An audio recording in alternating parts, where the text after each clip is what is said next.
Welcome to the Essential Geopolitics podcast from Stratfor, a RAIN company. I'm Emily Donahue. Each January, Stratfor releases a terrorism forecast. Part of that includes monitoring jihadist militant groups.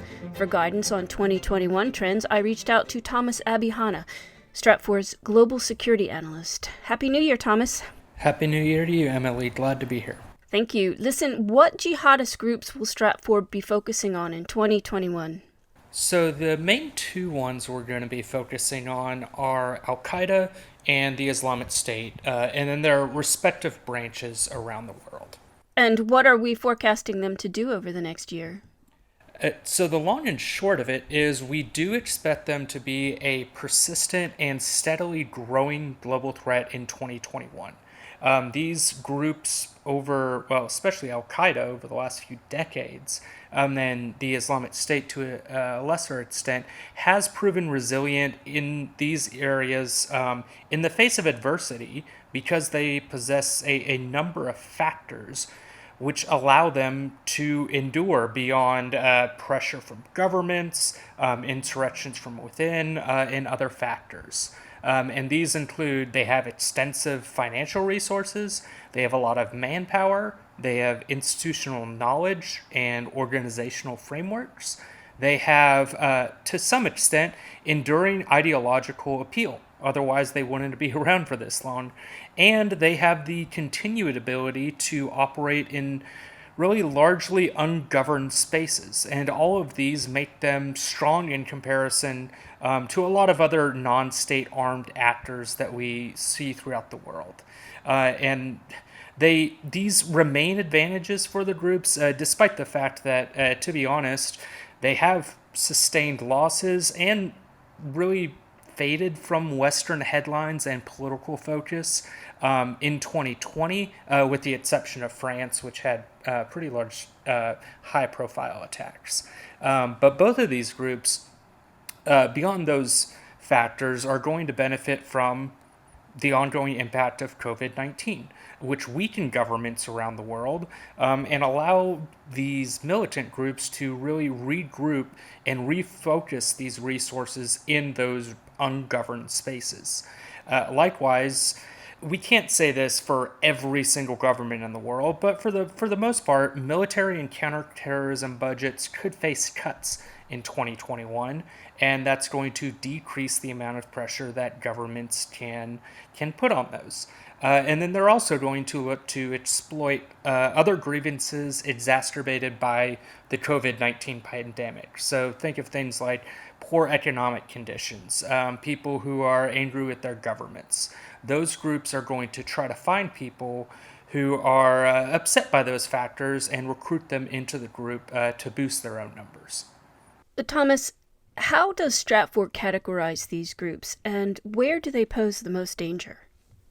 So, like I mentioned, we have the Islamic State and Al-Qaeda, and we categorize them into three different categories. So the first one is the core groups. This is just one of one for the Islamic State. That's in Iraq and Syria. That's where they got the name ISIS from, the Islamic State in Iraq and Syria. And for Al-Qaeda, it's in the Afghanistan-Pakistan area. So these two bases really represent the central totems of the global movements that they have. But they also have, and this goes to the second category, we have branches around the world. So each of these groups have different groups in North Africa, in Sub-Saharan Africa, other parts of the Middle East, in South Asia, in East Asia, which have pledged allegiance to the core group. So these are militant groups like, one example is Boko Haram in Nigeria. That group was a militant group with its own arms, its own people, its own ideology and everything else. And then it pledged allegiance to the Islamic State in Iraq and Syria, and therefore it became a branch of the group. So, and then for Al-Qaeda, some of the most prominent examples we have are AQAP, so Al-Qaeda in the Arabian Peninsula down in Yemen, and then Al-Shabaab actually is a branch of Al-Qaeda down in Somalia as well. And then the third one are the grassroots militants. And these are what other companies and forces refer to as lone wolf actors. So people who are inspired by the group's ideology to carry out attacks, but are not necessarily tied to the group directly in any way. And the three hotspots that we really see for this type of activity, the three regions that we're looking at in Strat 4 is, well, 1, the Middle East, 2, South Asia, and then 3 actually is where we expect to see the greatest quantity of activity in terms of attacks, kidnappings, other operations, and that's in sub-Saharan Africa. Aside from jihadist militant groups, what other forms of terrorism will Strat 4 be focusing on this year? The other main one that we're going to be focused on, again, because jihadist militancy is not the only form of terrorism in the world by a long shot, is the first one are right-wing terrorists. And we have seen them grow pretty substantially as a threat over the last 5 years. And then in 2021, we expect them to pose a varying amount of threats to Western societies throughout the year, despite the fact that they are going to be facing increasing attention from security forces. And then the most concerning of these are going to be those who actively conduct and promote violence against groups and people groups that they simply hate, like immigrants and minorities and other perceived enemies. And we've seen horrific attacks in the U.S. and European countries as well, like Germany, where we saw right-wing extremists targeting Muslims.